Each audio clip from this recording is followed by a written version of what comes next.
berbaru. Cikgu kata buku latihan saya ni dah macam pelajar. Apa sal dengan kau ni, Gopal? Apa sal dengan aku? Aku dah termakan biskut kau lah. Ha, ini mesti Bobo yang bagi kan? Mana dia? Entahlah. Aku pun tak tahu. Sama nak jadi kilawar.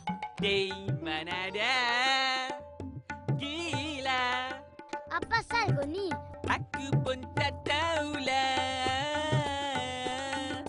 Lepas makan biskut ya jadi macam ni.